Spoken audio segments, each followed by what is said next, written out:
What if I told you that everything you thought you knew about the world's map, its shape, its size, its order, its hierarchy, was a carefully crafted lie? What if I told you that the images on that world map was a visual farce, engineered to psychologically make some people seem superior, while simultaneously attempting to make the rest of the world's population seem inferior? For centuries, maps have done more than chart coastlines and borders. They've shaped empires, justified conquests, and silently whispered who belongs on top and who doesn't.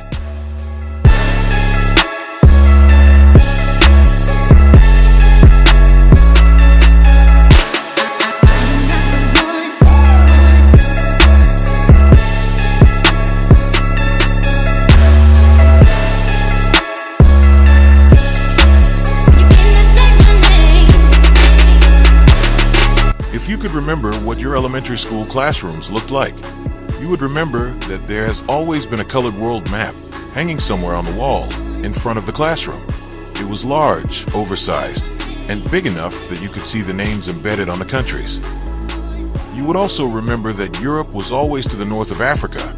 Russia and China was always larger than or equal in size to Africa, as were the United States, Greenland, and Australia. But what if I told you that all of this was wrong and deliberately made to mislead you? Let me explain. From time immemorial, Africans created and used maps to navigate oceans, claim empires, and teach generations about the world. The Malian Empire, Timbuktu, a major ancient city in Mali in West Africa, was a hub of learning and cartography. They were creating world maps for trade and scholarship purposes since before the 14th century. Scholars at the Sankore University studied astronomy, geography, and mathematics, contributing to map-making efforts. Mansa Musa's legendary pilgrimage to Mecca in 1324 was so well documented that it appeared on the Catalan Atlas of 1375, one of the most important medieval maps in Europe. Trade routes across the Sahara Desert were meticulously charted by merchants and scholars, connecting Mali to North Africa and the Middle East. The Swahili coast, stretching from Somalia to Mozambique, used dhows, traditional sailing vessels, and relied on monsoon winds to travel across the Indian Ocean. Coastal cities like Kilwa, Zanzibar, and Mombasa became centers of trade and mapmaking, linking Africa to Arabia, India, and China. When Africans made their maps to circumnavigate the globe, their maps looked like this.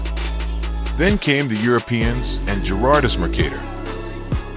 In 1569, Gerardus Mercator, a Flemish cartographer by trade, created the so-called Mercator map that was supposed to make circumnavigating the globe easier by traveling in straight lines, which was totally laughable. So upon doing my research for this video, I asked certain questions to AI in regards to this subject matter. It's worth noting that AI technology was created by certain people who, let's just say, want to maintain the racist lies and status quo ante. The following is the conversation, quote-unquote, between me and AI on Gerardus Mercator. You have to already have knowledge on a subject you're researching, or AI will deliberately keep you in the dark until you start peeling back the layers of that onion. Feel free to pause and read the conversation.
getting back to the text, and as previously stated, this is the way civilization saw the world before Europeans destroyed the true narrative of what that world was.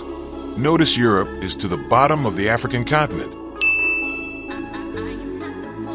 And this is the map that Europe said they created in order to make things more simplified and straightforward.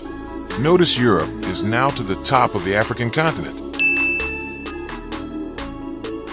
This, just like everything else they do, was deliberately done to subtly and subliminally visualize the misrepresentation that has contributed to misconceptions and stereotypes about Africa's global significance. It's done in every aspect of life, including religion. So the African Union has decided enough is enough and has officially endorsed a campaign to replace the traditional Mercator world map with the more accurate equal Earth map projection, which better reflects Africa's true size and counters historical distortions. The African Union, long a puppet dancing to the tunes of Western powers, has finally ripped off its chains and unleashed a bombshell report that has left the world reeling in shock and the West scrambling for cover. For centuries they lied to us, lied to the world about the true size of Africa, our glorious continent, using a distorted map to shrink our pride, our power and our potential. But no more. The AU has dropped a truth so explosive it sent shockwaves across the globe, exposing the Mercator projection as a colonial scam designed to belittle Africa and keep us underfoot. This is not just a map correction, it's a revolution, a reclamation of our identity, and a clarion call for Africa to rise as the giant it has always been. The West, caught red-handed in a 450-year-old deception, has nowhere to hide their shame. Africa is awake, and the world will never be the same. Let's set the stage, brothers and sisters. In a move that has set social media platforms like X and TikTok ablaze, the AU has boldly endorsed the Correct the Map campaign, demanding that governments, international organisations and media outlets abandon the Mercator map, a 16th century relic crafted by Flemish cartographer Gerardus Mercator, and adopt the 2018 Equal Earth projection, which accurately reflects Africa's true size. The AU's social media post, shared with unapologetic pride, showcased a map of Africa so vast it could swallow the United States, China, India, the UK, Japan, Germany, France, Italy, Spain, Portugal, and still have room to spare. Let's unpack the scale of this deception. The Mercator projection, created in 1569, for maritime navigation, grotesquely distorts the size of land masses near the poles, inflating Europe, North America and Greenland, while shrinking equatorial regions like Africa and South America.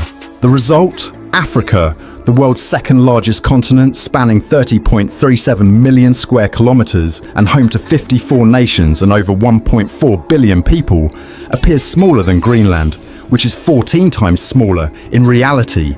Imagine the audacity of this lie, a continent vast enough to hold the world's so-called superpowers within its borders, reduced to a footnote on maps used in classrooms, boardrooms and newsrooms worldwide.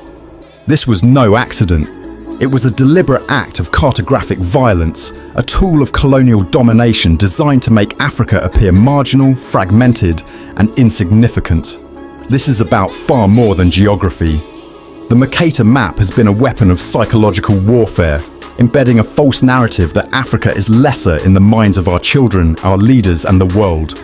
It has influenced media portrayals, educational curricula and policy decisions, fostering stereotypes that diminish Africa's economic, cultural and political weight. Moki Makura, Executive Director of Africa No Filter, one of the driving forces behind the Correct the Map campaign, called it what it is: the world's longest misinformation and disinformation campaign. Her words are a battle cry, urging us to end this centuries-old deception and restore Africa's rightful place in the global imagination. As Marcus Garvey and then Bob Marley said, "Emancipate yourself from mental slavery. None but ourselves can free our minds." This quote reminds us that while external change is important, internal liberation is essential, and when internal liberation exists, freedom will come. Don't forget to like, share, comment, and subscribe. Thank you for watching.